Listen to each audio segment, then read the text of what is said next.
Welcome to Insights with Thomas Caldwell on Thursday, May the 7th, 2026. Okay, Tom, there's a lot going on in the world, and that seems to be the normal thing now. So what do you think is important for Canada and its future?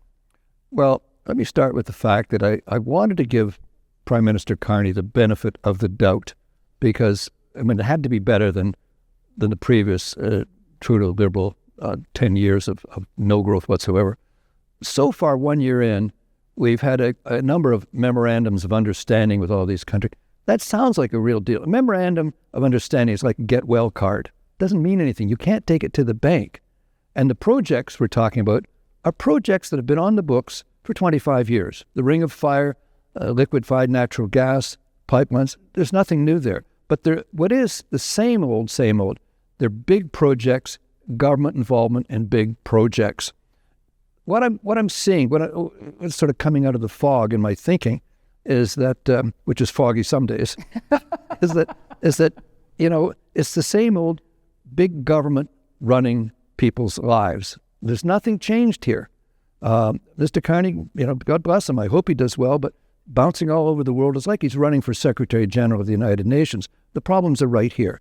And the elephant in the room in Canada is governments have got to trust the people of this country to make the best decisions for themselves. So the elephant in the room is cut taxes and all these things they're talking about. And, if you're in the highest bracket, the government takes the majority of your money.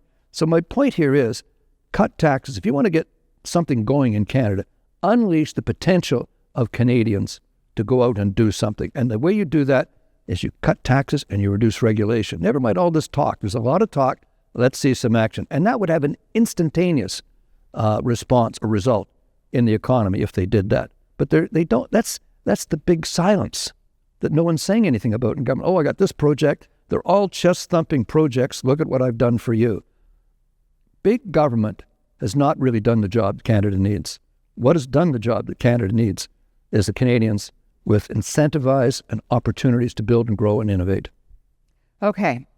Let's move on. Yes. Given the geopolitical chaos that we're all living through right now, overall equity markets have been strong.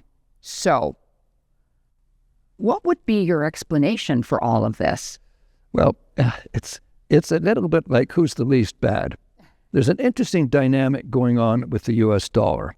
The U.S. dollar has been very weak relative to other currencies, and a lot of nations are selling their U.S. dollar holdings and buying gold. That's why the big run-up in gold. Those were central banks doing the buying. It wasn't Mr. and Mrs. Smith buying a couple of gold bars. It was central banks shifting. So on one hand, in the fixed income or the bond sector, you have people really trying to get their gold cut down on U.S. as a reserve currency. And that's going to be a big problem for the States.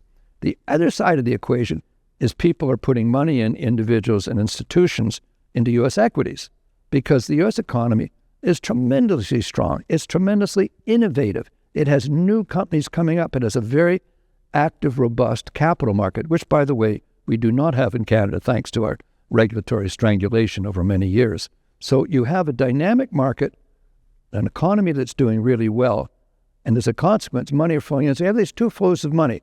The money from, not wanting to hold U.S. treasuries, which will be a problem for the United States in the future and their deficits. And then you have the other hand, the money coming into U.S. enterprises to preserve their value, to preserve capital. Because what other market would you want to be involved in at the present time? So still the U.S. market. So the economy has been good. Innovation has been great. Lots of investing going in. Confidence, optimism. So that's the whole shift in perception. And that's why it's going to the States. Well, I'm really looking forward to next month's chat. I am too. And thank you for your insights. Thank you very much. And thank you all for watching. Bye for now.